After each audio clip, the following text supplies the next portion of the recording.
¿Qué tal? Buenas noches, señoras y señores. Finalmente parece que no habrá comparecencia pública de Ramón Luis Valcárcel para hacer balance de sus 19 años al frente de la presidencia del Gobierno de la región de Murcia.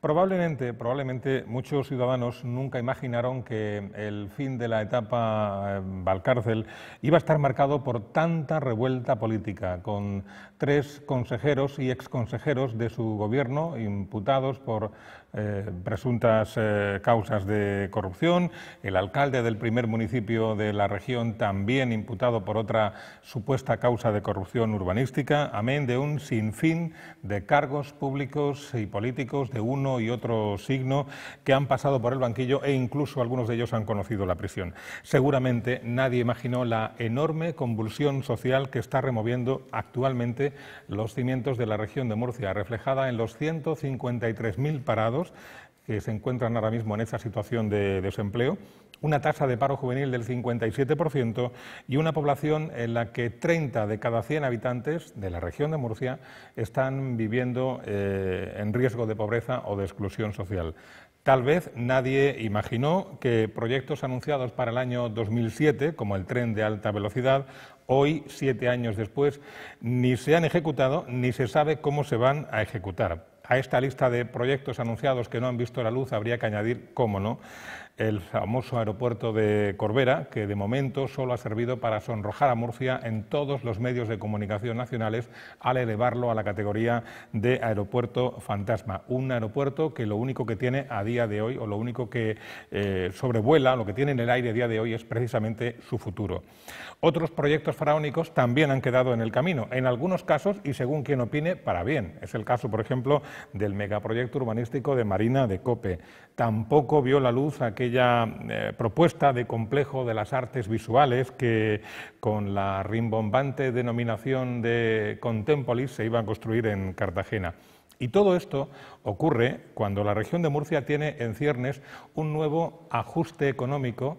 Decimos ajuste para quien no quiere denominarlo recorte o tijeretazo, que ascenderá a unos 300 millones de euros y que, según los líderes empresariales de la región de Murcia, podría acometerse en áreas como la sanidad y la educación. En fin, 2 áreas tan poco importantes para quien puede pagarse de su bolsillo los colegios y los médicos. En fin, cada uno hará sus valoraciones, pero el panorama, la verdad es que deja poco lugar a la duda, aunque siempre quedará el recurso fácil, peregrino y hasta obsceno, si nos apuran, de echarle la culpa a la crisis o de responsabilizar siempre a los otros.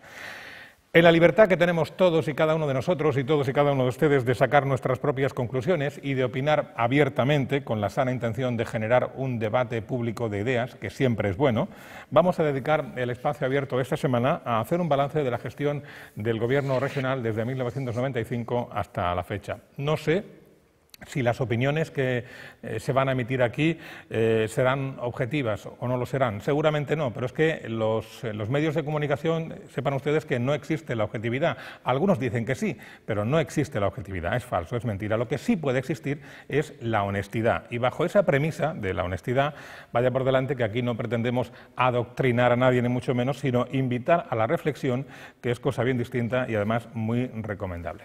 Dicho esto, les presento a los invitados que hoy nos van a acompañar en espacio abierto. Está, por una parte, Felipe Iracheta, que es arquitecto urbanista. Buenas noches, Felipe. Hola, buenas tardes. También está con nosotros Toñi Gómez, que es miembro de la mesa de coordinación de ECO en la región de Murcia. Buenas noches, Toñi. Buenas noches. ECO, lo digo, a veces hay que colgar etiquetas para identificar. Es el partido o proyecto político que hace relativamente poco tiempo fundó el que fuera director de Greenpeace España, Juan Manuel de Uralde. Y también nos acompaña Patricio Hernández, que es, como saben, presidente del Foro Ciudadano. Buenas noches, Patricio. Hola, buenas noches. Bueno, comenzamos. Yo creo que lo primero sería que cada uno hiciera su pequeño primer balance de modo genérico, de modo global, aunque luego iremos entrando en detalles. ¿Cuál sería un poco la primera? Yo mismo. Bueno, vamos a ver. En efecto, estamos cerrando una etapa muy importante de la vida pública regional. Es el periodo más amplio de gobierno monocolor que ha tenido la región de Murcia, 19 años, y además con el mismo presidente. Un presidente que ha gozado además del apoyo electoral más alto del país. Es decir, no hay ningún otro presidente de comunidad autónoma entre las 17 españolas que haya tenido sostenidamente unos porcentajes de voto tan altos como ha tenido Ramón Luis Valcárcel. Parece legítimo, por tanto, en el momento en que este señor va a resignar el puesto para presentarse a otra institución, que la región discuta qué ha significado ese periodo largo de 19 años. Me sorprende mucho que ni siquiera en el Parlamento regional, a petición de la oposición, se haya concedido la oportunidad de tener un debate sobre qué ocurre en la vida pública regional, es decir, en esa etapa que se cierra. Me parece que es un indicador muy claro del tipo de calidad, de baja calidad democrática que tiene nuestro sistema político. Bien, digo, este presidente que se va tiene no solo el mérito de haber reunido durante tanto tiempo tantos apoyos, sino otro mérito no menor, y es que es el presidente que ha conducido la región a la peor crisis económica y social que ha conocido en su historia. A estas alturas ya no tenemos ninguna duda de que Ramón Luis Valcárcel ha dirigido la región en dos momentos: en el periodo del ciclo alcista de la economía en torno a la especulación inmobiliaria, 10 años, aproximadamente 10-12 años, desde el 97 a 2007 más o menos, y el ciclo de crisis que acompaña estos últimos ya casi 7 años en que la región y el país se han visto abocados a una crisis de enorme gravedad. El problema es que esta región, que presumió irresponsablemente de que crecía más que ninguna apoyando desde los poderes públicos y estimulando el ciclo inmobiliario, un ciclo que ya sabemos que estaba sostenido sobre la especulación y sobre la corrupción, hoy está pagando la factura de esa apuesta irresponsable con unas cifras de unos indicadores sociales verdaderamente catastróficos y sobre todo unos indicadores catastróficos y una falta de horizonte vital para los ciudadanos de la región que es espectacular. Es decir, no solo se va a ir el presidente dejándonos en el marasmo social más grande que hemos conocido, sino que además los ciudadanos, nadie está en condiciones, y desde luego el gobierno no lo está, en condiciones de apuntar cuál es el futuro que nos espera. Es decir, han arrojado a la región entera a un pozo negro de incertidumbre, al mismo tiempo que la máquina de producción de dolor social se ha puesto a trabajar al 100%. Esta es la situación. Por tanto, los ciudadanos deberíamos de hacer una reflexión. Ya que esto no son solo opiniones, estas son mis opiniones, obviamente, pero opiniones que están fundadas en algo que no podemos discutir. Tiene que haber algo que no se pueda discutir para poder hablar. ¿Y qué es lo que no se puede discutir?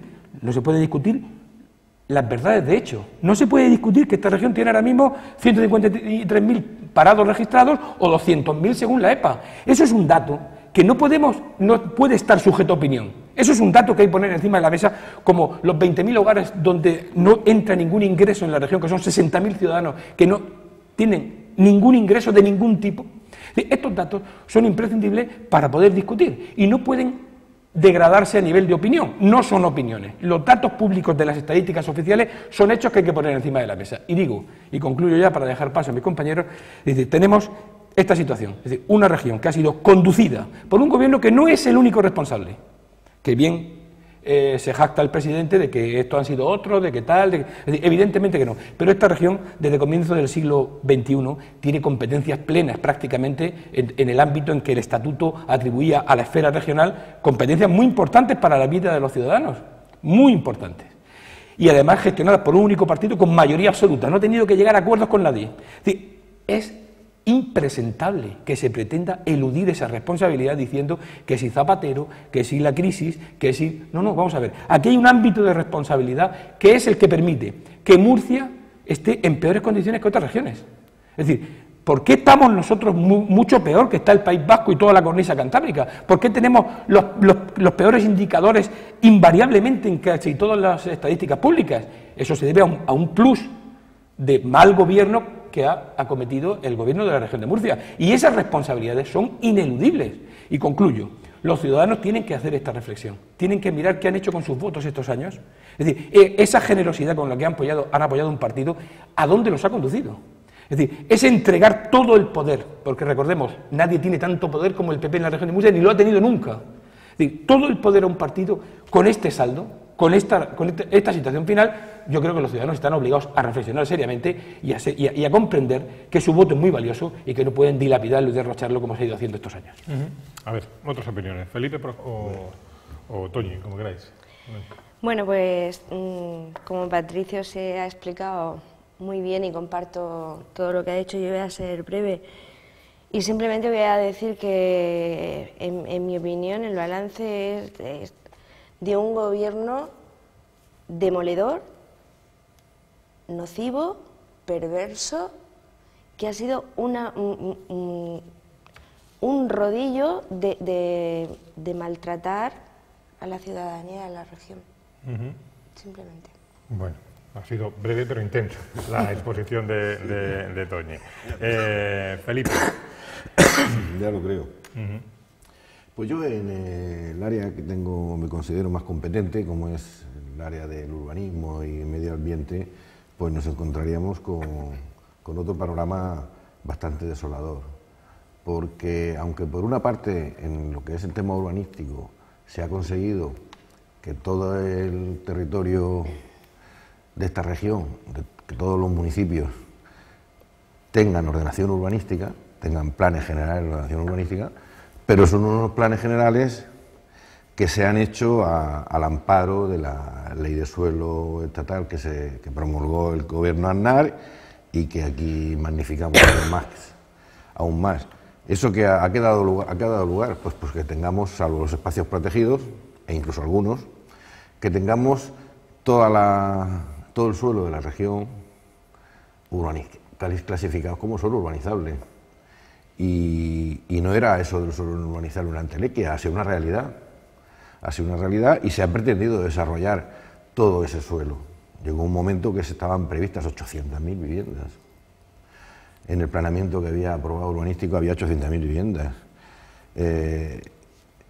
Consecuencias, pues especulación, el suelo ha caído en manos de los bancos fundamentalmente y de algún otro propietario que aprovecha lo que ahora llama oportunidades de crisis, es decir, los embargos, los impagados, etcétera, etcétera. Abandono de cultivos, abandono de tierras, paro consiguiente de los trabajadores que trabajaban en esas tierras, que las han tenido que abandonar, no solamente en lo que es la periferia inmediata de la huerta en Murcia, sino en campos de Caravaca, de Moratalla, de todos los confines del territorio regional. Esa es una política absolutamente absurda, que además ha tenido otra consecuencia añadida, que ha sido la situación de algunos ayuntamientos por haber hecho su urbanismo en base a convenios, a los famosos convenios urbanísticos, que ahora les está tocando, en algunos casos, devolver. El caso de Lorca está en la prensa últimamente y vendrá uno detrás de otro.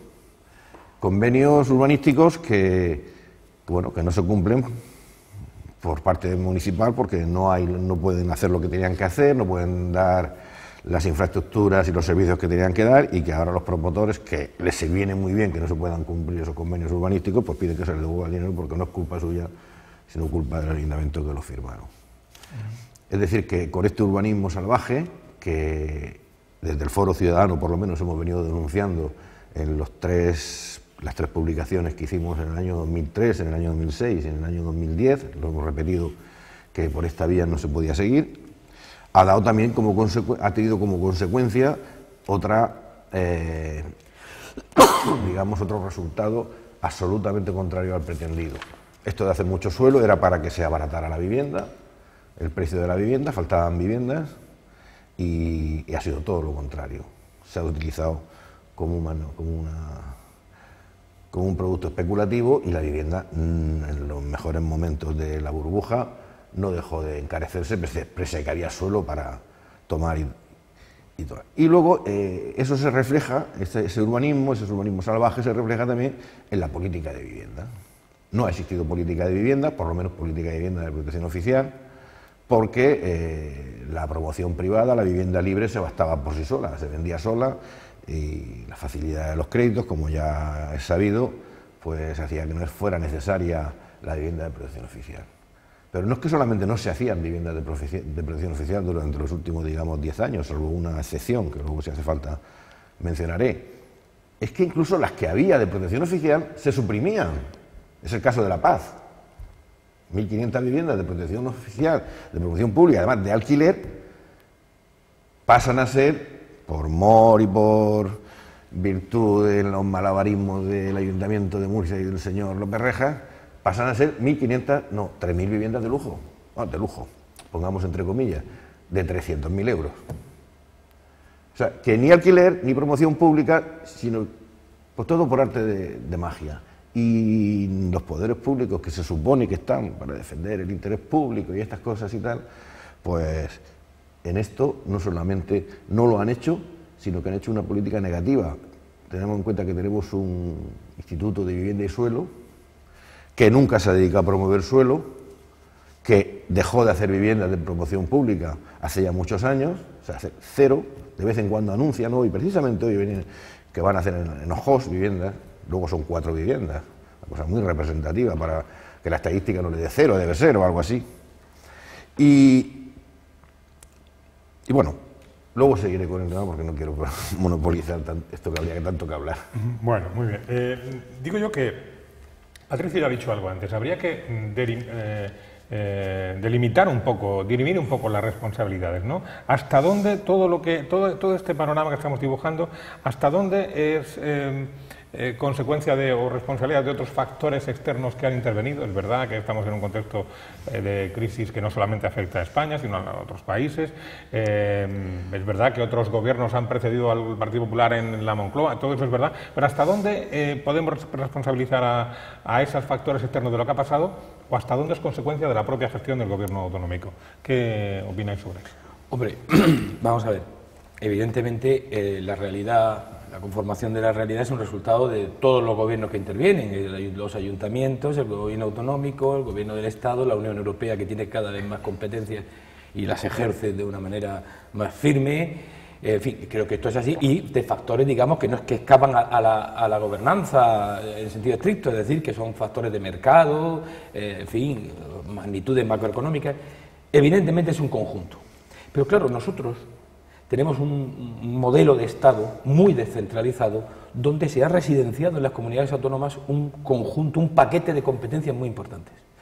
Todas las competencias que Felipe está señalando ahora mismo, de ordenación del territorio, de urbanismo y de medio ambiente, que son fundamentales. Por supuesto, toda la política social, prácticamente la política social, al 90-95% es competencia de las comunidades autónomas, y otros muchos ámbitos donde hay también competencias autonómicas. La última que se estaban gestionando eran las de justicia.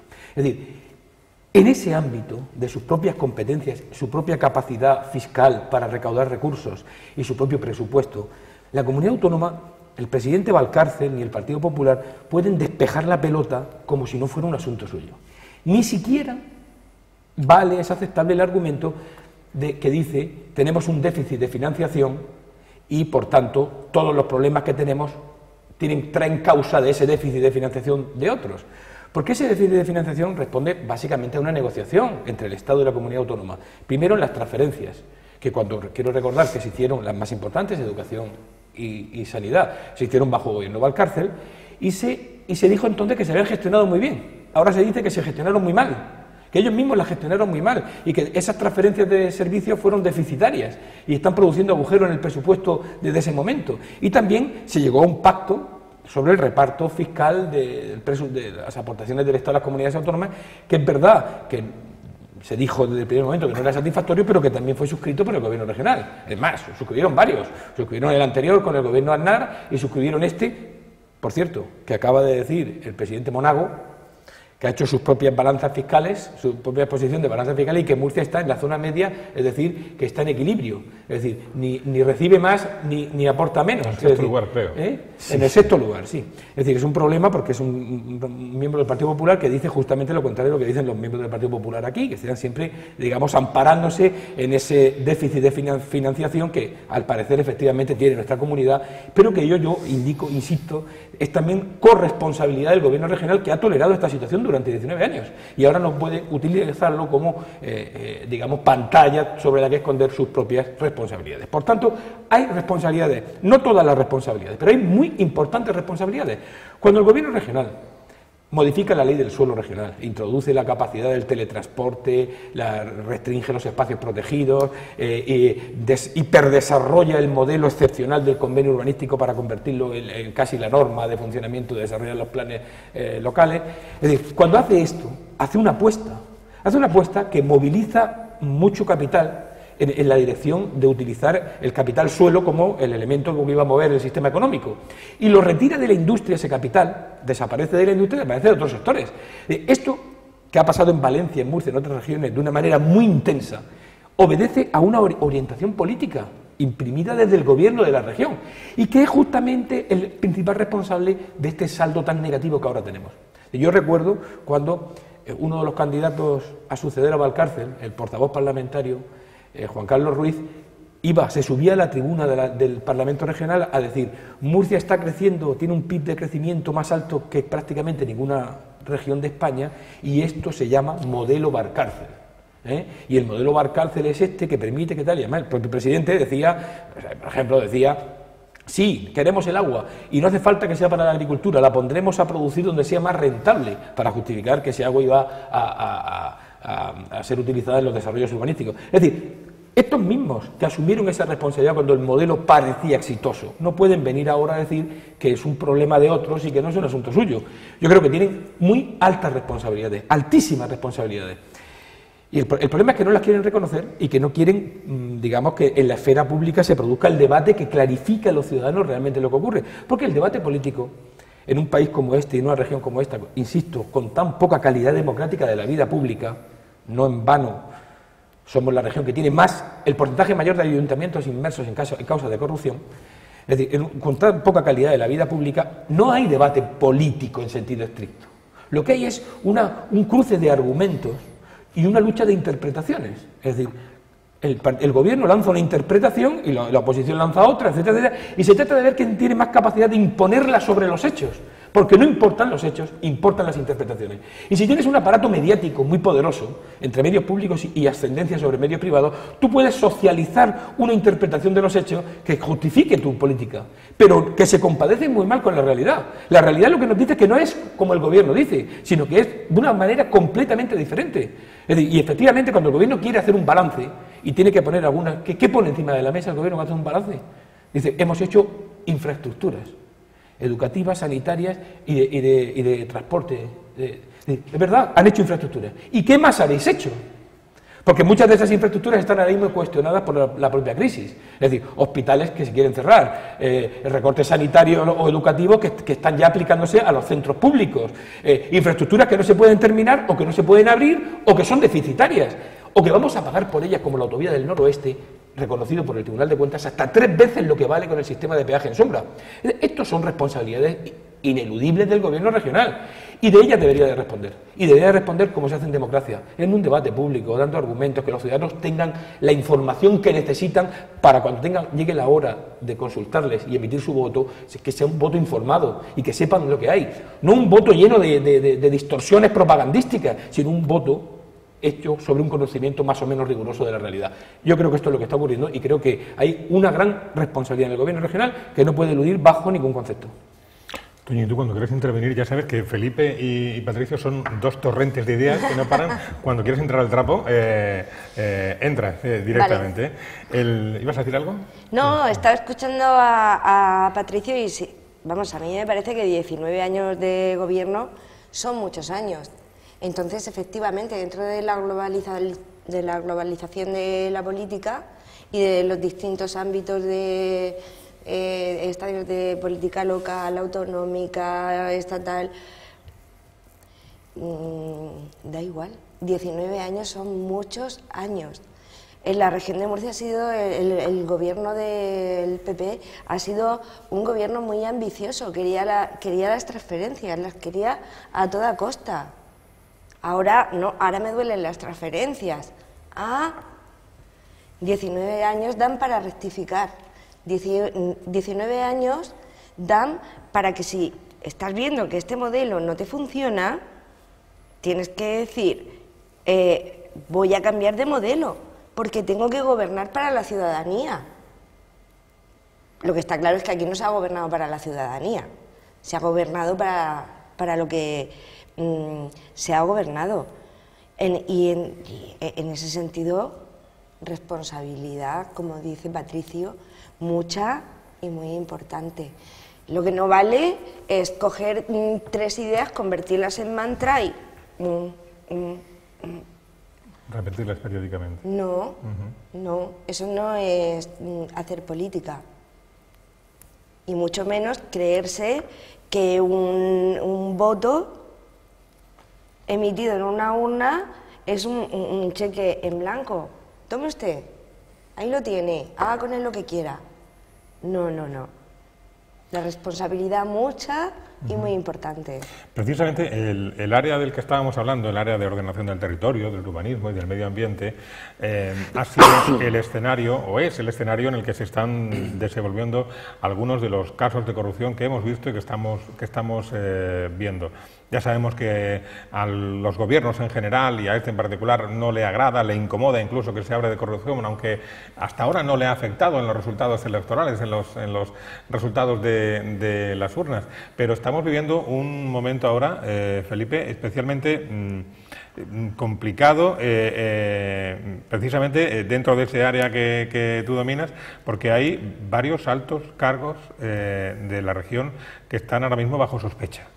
Sí, por eso de que la vida da muchas vueltas, comentaba el otro día a unos amigos, digo, me siento como el Cid campeador, digo, porque después de haberme jubilado de la administración ya en un momento en que nunca me hacían caso y se pasaban mis informes por el forro de los, ahora resulta que cada 2 por 3 aparecen casos en los que se están reviviendo mis informes, concretamente el caso del consejero de Educación y es alcalde de Puerto Lumberas. Por la parte urbanística que me toca, yo hice el informe en su día de que no se podía hacer lo que se iba a hacer. ¿En referencia al pabellón de deporte? No, el estudio de detalle, donde abrieron una calle para hacer unas casas, donde parece que tiene la casa, todo eso. Según he estado leyendo en el auto del juzgado, hice yo el informe en su día. Y creo que fue en el 2005. Es decir, que 9 años después, pues como decir. Y el caso de Nuevo Cartago, pues igual. Hace poco tuve que ir de testigo al juzgado para ratificar un informe que hice en su día y que no me habían hecho ni caso. Y bueno, ya denunciaba lo del teletransporte, también de 2004, es decir, hace 10 años ya había denunciado yo en aquel informe oficial y público, pidiendo auxilio a los jurídicos de la comunidad y curiosamente aquel informe no estaba en los autos, lo tuve que llevar yo, que guardo mis papeles por lo que pudiera pasar, lo tuve que llevar y entregarlo al juzgado, y yo ya denunciaba pues todo lo que está pasando. Esto además, ya respondiendo a tu pregunta anterior, yo no sabía muy bien qué estaba pasando en la época aquella de todo para todos, del agua para todos, que no era agua para todos, era auditorio para todos, era pabellones deportivos para todos, piscinas para todos, o sea, piscinas cubiertas para todos, era un todo AVE para todos, aeropuerto para todos, o sea, el agua era una cosa más o menos simbólica. Pero yo me preguntaba, o mejor dicho, nadie se preguntaba entonces de dónde estaba saliendo el dinero, el crédito. Y todos creíamos, bueno, porque las cajas de ahorros estaban estupendas y nos estaban hinchando a créditos y financiando todas las operaciones. Hasta que un día en una charla que vino un economista nos dijo, no, lo están financiando con tu dinero. ¿Cómo con mi dinero? Dice, sí, con tu dinero están financiando todos los grandes resorts y todas estas cosas. Dice, porque a través de los bancos, ya las ha visto, claro, de los bancos alemanes y de los bancos franceses, donde se han depositado gran parte de los fondos de inversión y de los fondos de pensiones americanos y de otros países, se han inyectado a la banca española y concretamente más a las cajas para que el crédito fluya. ¿Qué ha pasado? Que cuando estalla la burbuja y consigo viene la crisis económica, lo primero que dicen, concretamente la Merkel, es que dice, aquí si tiene que cobrar a alguien, los primeros son mis bancos. Y tanto el presidente Zapatero como Rajoy modifican la Constitución, la única vez que han llegado, o la primera vez o única que han llegado a una unanimidad de modificar la Constitución para que efectivamente en los casos de quiebras, ruinas, concursos de acreedores y todo esto, los primeros que cobren sean los bancos.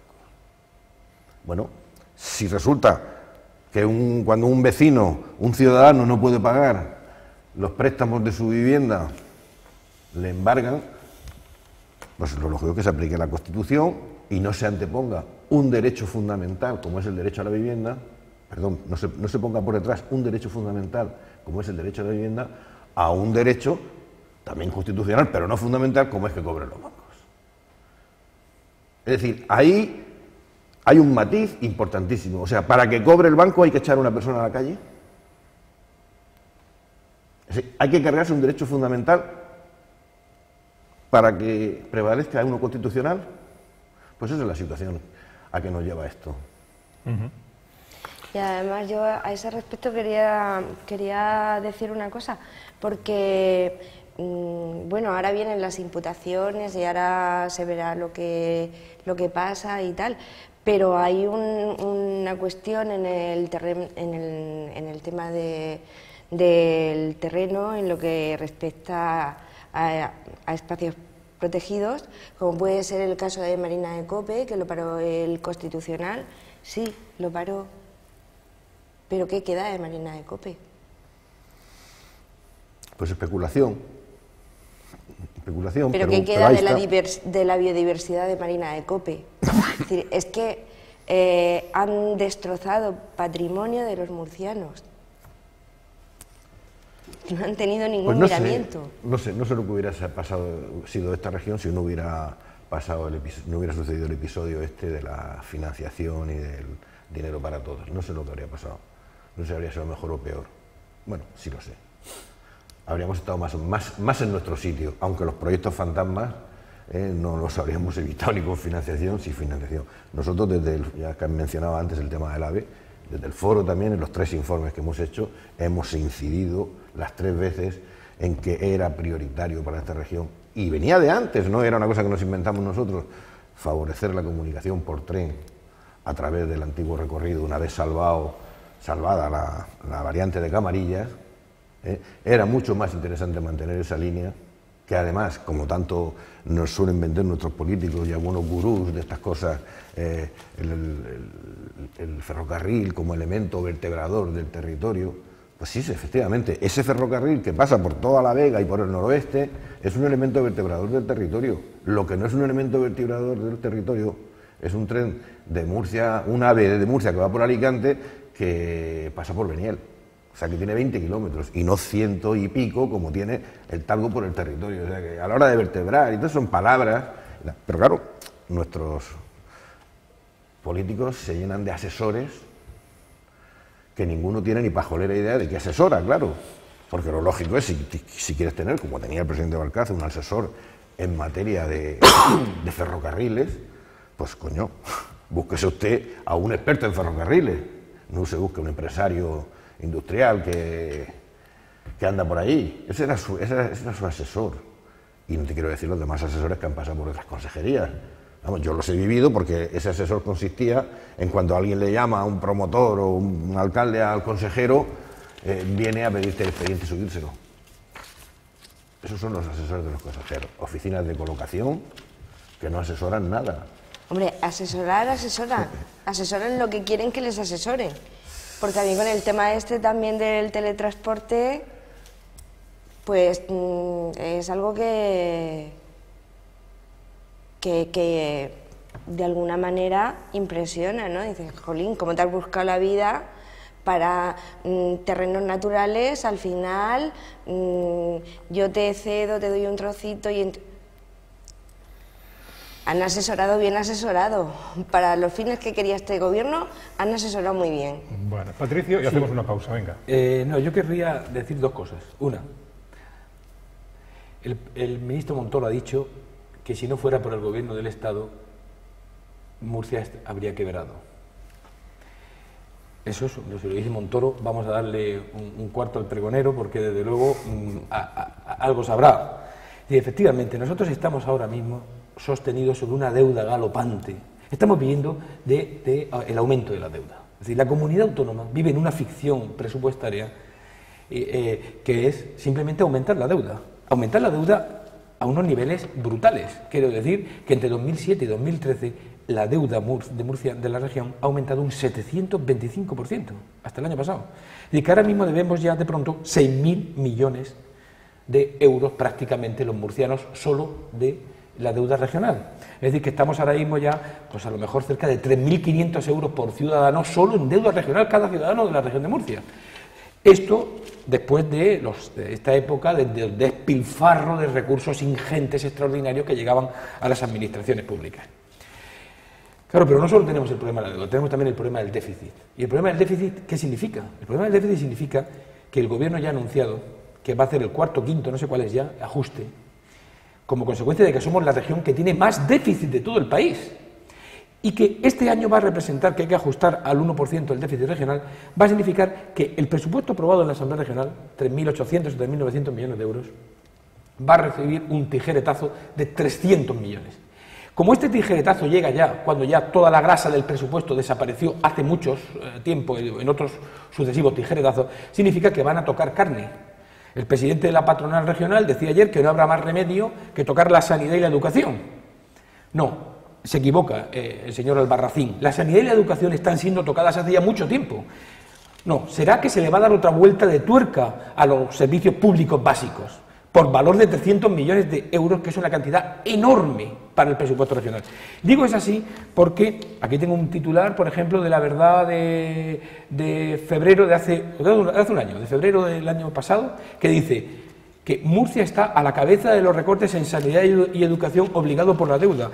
Es decir, el recorte del año pasado significó en sanidad una pérdida presupuestaria del 12,8%, en educación representó el 9%, en servicios sociales y promoción social el 26%. Es decir, esto ya está acumulado. Esta semana el sindicato CESIF, por ejemplo, ha hecho públicos unos datos, ha subrayado unos datos ministeriales que dice que la región de Murcia está entre las primeras que más ha recortado en educación. Ya prácticamente el 20% del presupuesto lo hemos perdido de educación, lo hemos perdido en la crisis. Por tanto, este argumento que oímos sin parar desde el Gobierno que dice sí, pero no hemos tocado el estado del bienestar, no hemos tocado los servicios básicos de los ciudadanos, es una mentira. Vamos a decir las cosas claramente, es una mentira. Esos servicios básicos están siendo acometidos con la tijera desde hace ya años. Y lo que va a pasar ahora es que vamos a meterle otro golpe que va a ser mortal para esos servicios públicos. Porque 300 millones no podemos recortarlo sin hacer mucho daño a la sociedad. Es así de sencillo, mucho daño a la sociedad. Y esto es lo que nos espera para cuando pasen las elecciones. Exactamente el 25 de mayo son las elecciones europeas. El día siguiente veremos al consejero que sea, no sé si se llamará Bernal o será uno nuevo, diciendo, señores, esto es lo que hay. Ahora que los ciudadanos han votado, ahora le vamos a decir lo que se le viene encima. Porque hasta entonces no lo van a decir, lógicamente, para no disturbar la buena marcha del proceso de la precampaña electoral. Y esta es la situación en la que estamos. Es decir, una administración quebrada, viviendo de la deuda, con un déficit que está descontrolado y con una catarata de recortes que están afectando ya a los servicios básicos de los que depende el bienestar social de la inmensa mayoría de los ciudadanos. Vamos a detenernos momentáneamente, hacemos una pausa, que hemos sobrepasado ya la mitad del programa y nada, volvemos con ustedes dentro de un instante.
Bueno, hemos reunido hoy en Espacio Abierto a tres contertulios para que hagan su análisis, su balance del gobierno regional desde 1995 hasta la fecha, ante la inminente dimisión, si todo sucede según lo previsto y si no cambia el curso de los acontecimientos, del actual presidente de la comunidad autónoma. Quienes nos acompañan esta semana son Felipe Iracheta, arquitecto urbanista, Toñi Gómez, miembro de la Mesa de Coordinación de ECUO en la región de Murcia, y Patricio Hernández, presidente del Foro Ciudadano de la región. Y Toñi quería comenzar esta segunda parte haciendo alguna aportación sobre temas que tienen que ver con el medio ambiente, ¿no, Toñi? Sí, bueno, recogiendo un poco lo que decía Patricio, pues te da da bastante rabia ver que Murcia es una región que tiene unos recursos naturales impresionantes y que no se han utilizado. No solo no se han utilizado, se han mal utilizado. Cuando de ahí podía haber sido una fuente de creación de riqueza. Y da muchísima rabia ver una sociedad empobrecida, porque realmente es una sociedad empobrecida, con todos los recortes que ha nombrado Patricio y los que van a venir, y que no sean capaces de sacar de los medios propios de la región, de su propia especificidad, recursos para tirar hacia adelante y para recuperar no solo el valor económico, sino el valor de la ciudadanía. Aparte de ya proyectos faraónicos o menos faraónicos, o que impacten más o dejen menos huella ecológica o más huella ecológica, sino aprovechar esos recursos para crear riqueza, empleo, para que tu región realmente crezca. El otro día decía ese famoso informe de Funcas, de la Fundación de las Cajas de Ahorro, que también nos puso bonitos, fue demolidor. Al final decía que recomendaba que la región de Murcia debía diversificar su actividad, y ese podía ser uno de los caminos de los recursos naturales. El tema este que ha nombrado Felipe, de la recalificación, tanta pérdida de suelo que al final no ha servido para nada, porque muchas cosas ni siquiera se han construido, pero se ha abandonado la huerta, se ha abandonado algo que era muy nuestro y algo que es fuente de riqueza, y de hecho que es a lo que se está volviendo. Entonces, ¿por qué no te lo planteas? Pues seguimos en las mismas, porque para ellos era implanteable. Ahí no se gana expuertas, ahí uno vive bien, pero no se gana expuertas, y sobre todo es un modelo que deja menos espacio a la corrupción. Y no es interesante para ellos. Patricio. Sí. Bien. No, yo, por apuntar argumentos nuevos de los que venimos ya charlando, yo creo que aquí hay que atribuir, desde luego al presidente de la comunidad, que es el que se va ahora, una alta responsabilidad, porque el Partido Popular es un partido, vamos a decirlo claramente, es un partido caudillista, donde Aznar eligió a Rajoy, Rajoy elegirá a su sucesor, y así se van eligiendo unos a otros, y ya vemos cómo se eligen, que es un partido que tiene algunos problemas con el funcionamiento democrático, y hemos visto cómo Valcárcel manda mucho y a elegir a su sucesor, lo ha señalado. Otra cosa es que el sucesor pueda llegar al lugar donde tiene que llegar porque tiene algunos problemas con la justicia, pero no solo ha sido el presidente de la comunidad, ni siquiera ha sido solo el Partido Popular. En esta región ha habido un pacto de élites que han apoyado esas propuestas políticas que se proponían como modelo de desarrollo para la región. Y ahí ha estado el poder de las cajas, y ahí ha estado una parte importante del empresariado que ha ido abandonando ciertas actividades y ha apostado por la promoción inmobiliaria, y ahí ha habido cobertura de todo tipo, incluida la cobertura de los medios de comunicación para avalar el modelo. Por tanto, aquí lo que está en cuestión ahora mismo no solo es el Partido Popular y no solo es el presidente Valcárcel, sino esas élites comprometidas con un modelo de desarrollo que han quebrado. Una parte de esas élites ya va a salir sola, digamos, de los espacios de poder. Y de los espacios de poder no solo me refiero a las instituciones. Por ejemplo, el sector de las cajas. Ya hemos visto que el sector de las cajas es que simplemente ha dejado de jugar un papel activo como un elemento determinante de la vida económica regional. Una de ellas, La Caja Murcia ya hemos visto que tiene algunos problemas y algunas limitaciones por tener aportaciones de dinero público por encima de los 1.000 millones para poder moverse con la libertad como antes lo hacía, y la otra caja, que es valenciana pero con un peso específico de la región de Murcia, pues hemos visto que no solo está quebrada, sino que nos va a costar seguramente no los 15.000 millones que dice de Guindos, sino probablemente 20.000 millones de dinero público para reflotar esa caja. Digo, esos sectores seguramente serán automáticamente eliminados de estas élites de poder, y algunos otros. La propia renovación de la vida política hará que algunos de los actores de estos años dejen paso a otros protagonistas. Pero lo que necesitamos es un nuevo pacto en la sociedad. Es decir, esas élites fracasadas no pueden sucederse a sí mismas, no pueden renovarse a sí mismas con sus propios alevines. Necesitamos revisar el modelo de gobernanza y de poder que hay en la región. Necesitamos un modelo más profundamente democrático, donde muchos puedan entrar a opinar, muchos sectores sociales, muchos interlocutores sociales. Y desde luego un modelo que esté hecho, digamos, articulado públicamente y participado públicamente por la ciudadanía. Y aquí ha habido quienes han hecho y quienes cómplices han callado y han permitido que esto se haga. A veces las complicidades han sido altísimas, altísimas, de actores sociales de los que se debería haber esperado un comportamiento mucho más riguroso y mucho más crítico.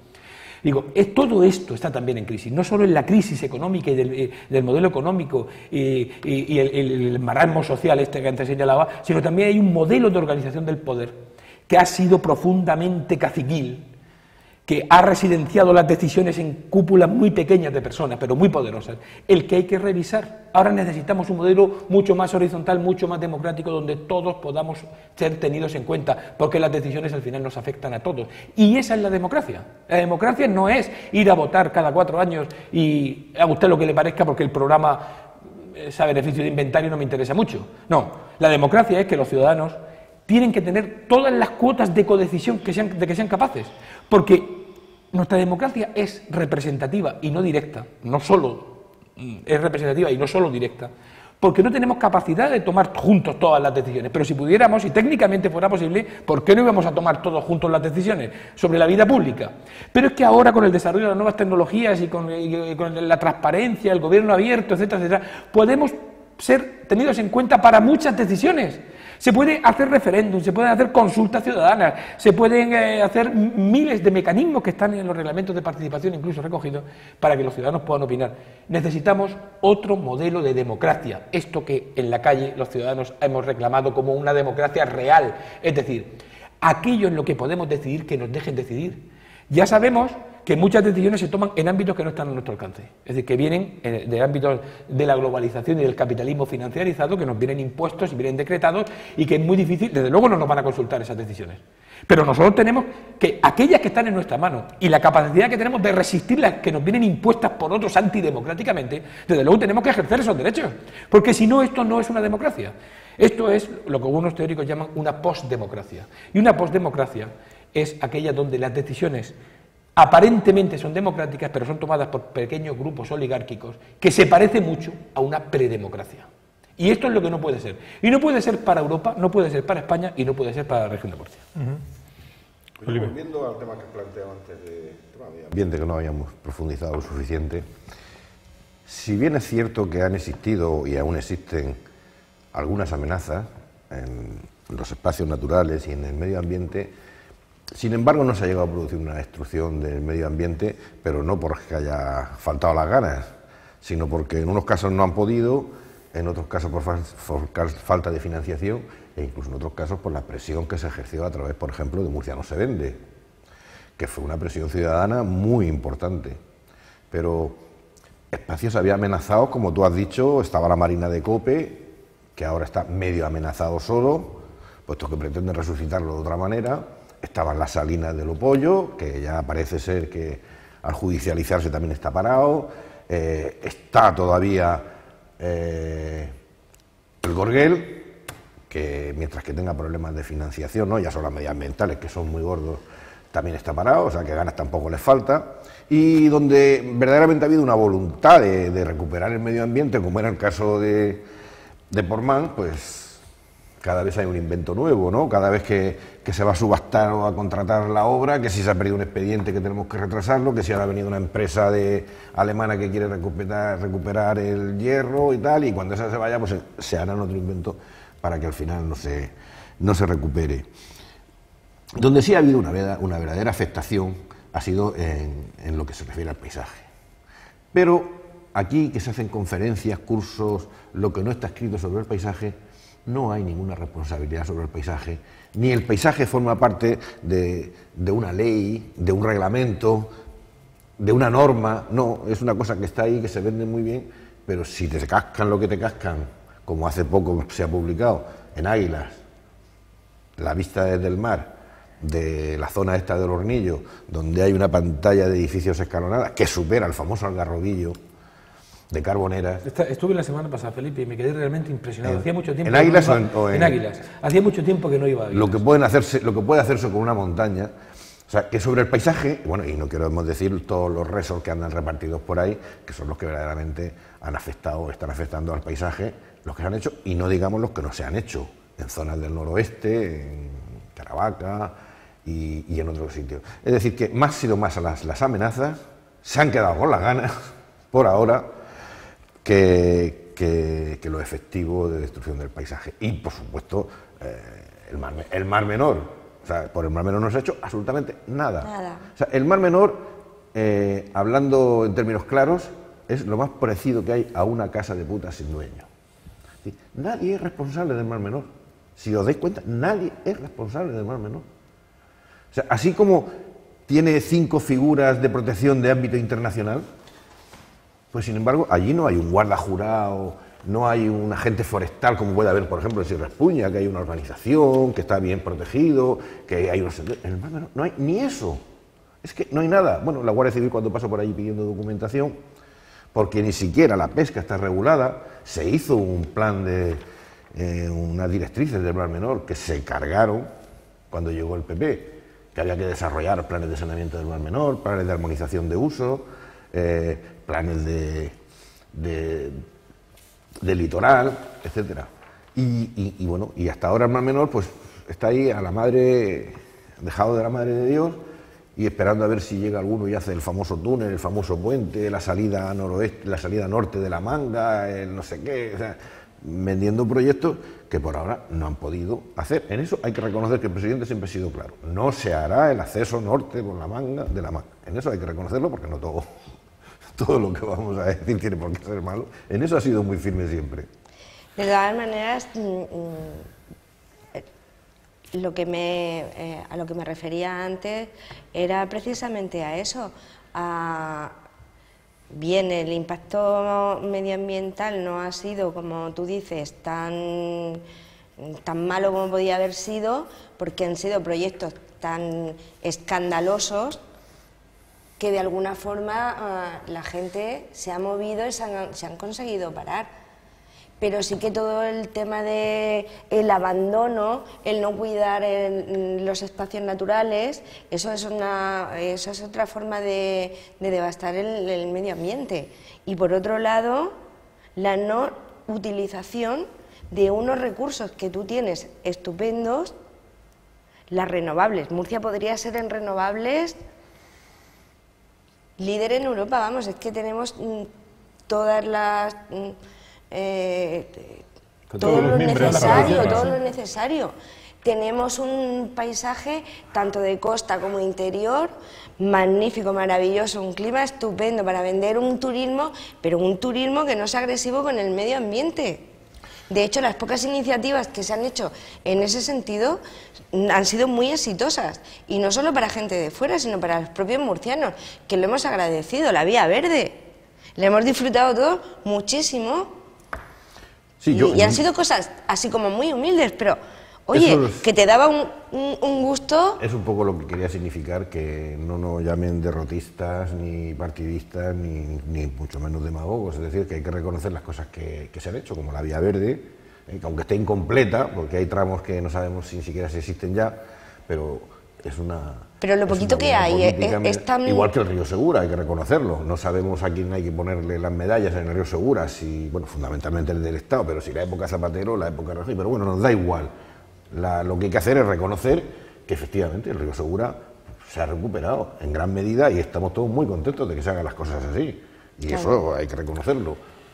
Lo cierto, tenemos que casi que ir concluyendo, lo cierto es que, como decía Patricio antes, hay cosas que son incontestables porque son datos, ¿no? Y las encuestas, las grandes encuestas de opinión pública, recientemente se ha publicado una, dicen lo que dicen, y eso no lo inventamos nosotros, dicen que la gente está descontenta, está preocupada por el tema de la crisis y el paro, fundamentalmente, es el tema número uno, pero en el top 5 de, como dirían los americanos, en la cabeza del ranking están también temas como la corrupción y como la desafección política y el descrédito político. Y eso es un dato objetivo que tampoco es algo discutible. Yo no sé si al hilo de esto queréis hacer alguna ronda final o consideración final para ir cerrando el programa.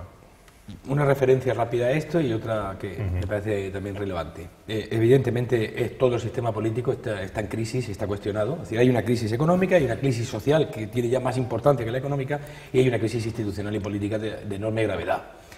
Efectivamente, el bipartidismo, que es el modelo político que se pactó legalmente en la transición para un modelo estable de democracia, de alternancia de partidos, está ahora mismo muy cuestionado porque los dos grandes partidos han tenido grandes responsabilidades en la situación en la que estamos. No solo ha sido el Partido Popular, también el Partido Socialista tiene una cuota de responsabilidad muy alta. Y esto, ¿a qué conduce? Conduce a que los ciudadanos estén descreídos de la vida institucional en general, de casi todas las instituciones del Estado, desde la corona a los tribunales, pasando por todas, y que efectivamente se barrunte que hay condiciones para un cambio profundo político. Es decir, que el mapa político casi ligeramente alterado en sucesivas convocatorias electorales, por primera vez puede sufrir una gran transformación. Y eso es algo bueno para la democracia. Es decir, no podemos pensar esta idea que dijo Einstein, que repitiendo las mismas acciones vamos a obtener resultados diferentes. Si repetimos las mismas acciones vamos a obtener los mismos resultados.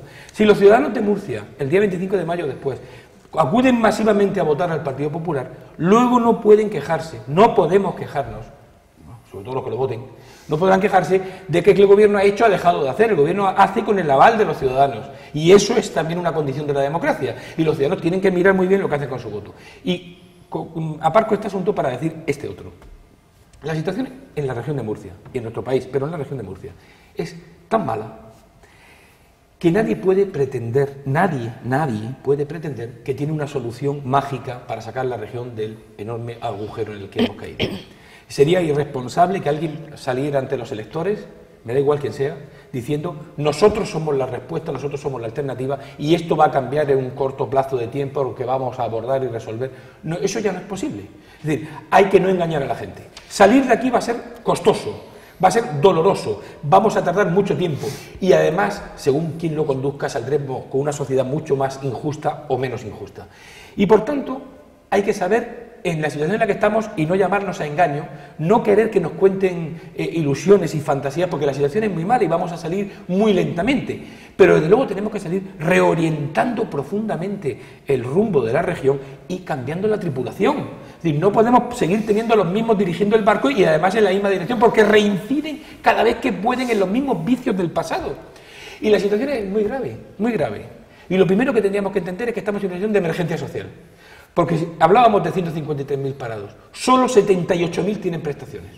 Es decir, la bolsa de pobreza, la bolsa de vulnerabilidad social que hay ahora mismo acumulada en la región es enorme y tiene que ser la primera prioridad de cualquier poder público. Es decir, no puede ser la prioridad del AVE, no puede ser la prioridad del aeropuerto, la prioridad es las necesidades básicas de la gente que no están atendidas ahora mismo. Y esto hay que quitarnos ya todos estos señuelos de delante. Es decir, no nos pasa nada si el AVE llega unos meses antes o después, un año después o no nos pasa nada y ojalá llegue soterrado, que es como tiene que llegar, y no nos pasa nada. Bueno, no nos pasa nada, el aeropuerto ya está ahí terminado, sin abrir, y hagamos lo que hagamos, vamos a tener que pagar. Pero no pueden ser las prioridades tienen que ser las personas. Y esto no puede ser una invocación retórica, que la dice también el Partido Popular. Las prioridades de las personas, ahí lo dijo en el Parlamento también su portavoz, las prioridades de Valcárcel han sido las personas. No han sido las personas. Las personas están ahí y están sufriendo mucho. Y hay que hacer otra política muy diferente para atender a las personas. Olvidar las prioridades, reordenar esas prioridades. Y eso necesita, primero, que lo tengamos todos claros, y segundo, insisto en esta idea, la democracia no se agota en el voto, pero el voto es muy importante. Y ahora iniciamos un largo ciclo electoral que nos va a llegar a la renovación de todas las instituciones en el plazo de 1 año y unos meses. Y tenemos que ser muy responsables con lo que hacemos con nuestro voto. ¿Comentario final, Felipe? Sí, yo creo que de esta crisis y de esta situación no nos van a sacar los políticos, de ninguna manera, ni unos ni otros.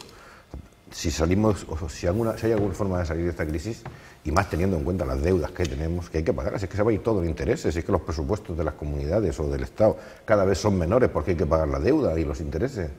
Si salimos de esta crisis será porque los ciudadanos estén en la calle pidiendo las soluciones, e incluso, no sé, en la históricamente se salía de una crisis con una guerra donde se mataban la mitad de los ciudadanos y entonces empezaba de nuevo, había que reconstruir, había que empezar tal, y se salía de esa crisis, o incluso de una forma más moderna con las desamortizaciones. Y aquí probablemente tengamos que ir a una desamortización, a una nacionalización del suelo, cosas de ese tipo, pero la tienen que pedir los ciudadanos. Y no estamos hablando de comunismo ni de socialismo puro. Estamos hablando de que hay cosas, hay unos bienes de producción, como es el suelo, que no puede seguir en manos privadas. El suelo urbanizable, estamos hablando, por supuesto. Y esa decisión está claro que no lo van a tomar los políticos, los lobbies no le van a dejar tampoco, y la tienen que tomar los ciudadanos. En Inglaterra el suelo es público, y no estamos hablando de un país que gire muy a la izquierda, no, en Inglaterra el suelo es público, solamente se puede construir sobre suelo público. Las fincas serán de los lores y de toda esta gente, pero a la hora de construir el suelo es público. Entonces no estamos hablando de disparates, pero esa decisión no la van a tomar nunca los políticos, la tienen que tomar los ciudadanos. Si lo deseas, Toñi, tienes la oportunidad de cerrar el programa. Un comentario. No, ciertamente de esta crisis no nos van a sacar los políticos. De esta crisis vamos a salir los ciudadanos, no solo pidiendo, sino aportando.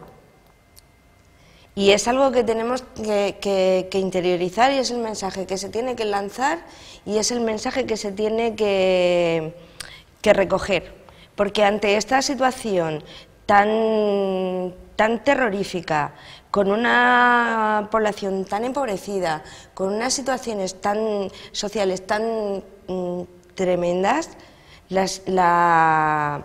lo que no vale es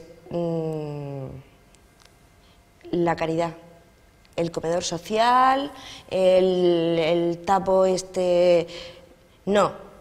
Eso es responsabilidad de todos. Tenemos que hacerlo entre todos, y yo creo que este mensaje va calando porque la ciudadanía ha salido a la calle. Y le ha pedido a los políticos: oye, no quiero esto. Lo que pasa que, claro, como ha dicho Patricio, es una oligarquía y bueno, tú contra el don de pedir, la virtud de no dar. El otro día me decía un profesor de Sociología de la Universidad de Murcia, me decía que el momento que estamos viviendo, momento político, social, económico, dice, es tan triste, tan preocupante y tan apasionante a la vez, lo es todo, dice que si volvieran a ser, volvería a ser profesor de Sociología para explicarle todo esto a mis alumnos. Y la verdad que es así, estamos en un momento triste, preocupante, pero a la vez apasionante por todos los cambios que se pueden avecinar y a los que esperamos asistir y esperamos que sean para mejor. Felipe Iracheta, Toñi Gómez, Patricio Hernández, muchas gracias y hasta otro día. Por invitarnos. Y a ustedes también gracias y hasta el próximo jueves aquí en Espacio Abierto.